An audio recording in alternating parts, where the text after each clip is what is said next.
بسم اللہ الرحمن الرحیم۔ السلام علیکم۔ والدین کی حیثیت سے ہمارے بچوں کی صحت ہماری اولین ترجیح ہے۔ آج ہم اسموک کے مضر اثرات پر بات کریں گے اور یہ جانیں گے کہ حکومت نے اسکولوں میں چھٹیوں کا فیصلہ کیوں کیا ہے۔ ساتھ ہی کچھ ہربل علاج پر بھی بات کریں گے جو اسموک کے اثرات کو کم کرنے میں مددگار ثابت ہو سکتی ہیں۔ اسموک میں خطرناک زہریلے ذرات اور کیمیکلز شامل ہوتے ہیں جیسے پارٹیکولیٹ میٹر 2.5 اور 10، نائٹروجن ڈائی آکسائڈ اور کاربن مونو آکسائڈ۔ یہ مضر ذرات بچوں کے حساس سانس کی نالیوں میں داخل ہو کر جلن، سوزش اور ورم پیدا کرتے ہیں۔ اس کے نتیجے میں کھانسی، گلے میں خراش، سینے میں جکڑن اور سانس لینے میں دشواری پیدا ہوتی ہے۔ بچوں کا نظام تنفس بالغوں یعنی اڈلٹس کے مقابلے میں زیادہ حساس ہوتا ہے، جس کی وجہ سے ان پر اسموک کے اثرات زیادہ شدت سے ظاہر ہوتے ہیں۔ اسموک کے دوران مضر ذرات آنکھوں کی بیرونی سطح پر بھی اثر ڈالتے ہیں۔ یہ ذرات آنکھوں کی جھلیوں کو متاثر کر کے جلن، خشکی اور سرخی کا سبب بن سکتے ہیں۔ بچوں میں یہ علامات زیادہ شدت سے ظاہر ہوتی ہیں کیونکہ ان کی آنکھیں زیادہ حساس ہوتی ہیں اور فوراً اسموک کے زیر اثر آتی ہیں۔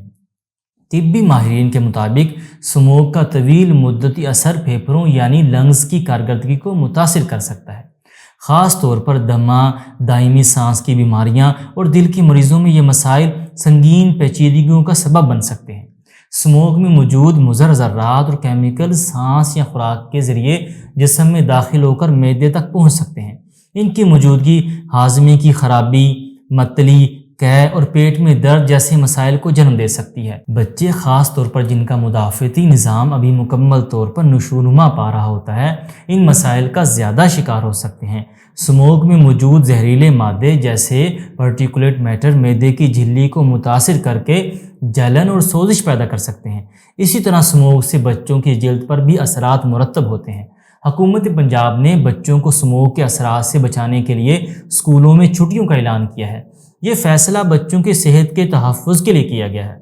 والدین سے گزارش ہے کہ چھٹیوں کے دوران بچوں کو باہر کھیلنے سے روکیں، انہیں N95 ماسک استعمال کرنے کی عادت ڈالیں اور گھر میں ہوا کو صاف رکھنے کے لیے اقدامات کریں۔ اسموک کے مضر اثرات سے بچوں کی آنکھوں کو محفوظ رکھنے کے لیے اسموک کے دنوں میں بچوں کو غیر ضروری طور پر باہر نہ جانے دیں۔ باہر جانا ضروری ہو تو حفاظتی چشمہ یعنی گلاسز پہنائیں تاکہ مضر ذرات آنکھوں میں داخل نہ ہوں۔ باہر سے آنے کے بعد بچوں کی آنکھوں کو صاف پانی سے دھوئیں۔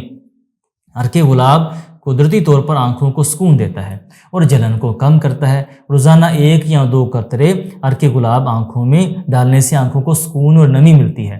بچوں کو زیادہ سے زیادہ پانی پینے کی ترغیب دیں تاکہ جسم میں ہائیڈریشن برقرار رہے اور آنکھوں کی نمی کم نہ ہو۔ اسموک کے دوران کھڑکیاں اور دروازے بند رکھیں۔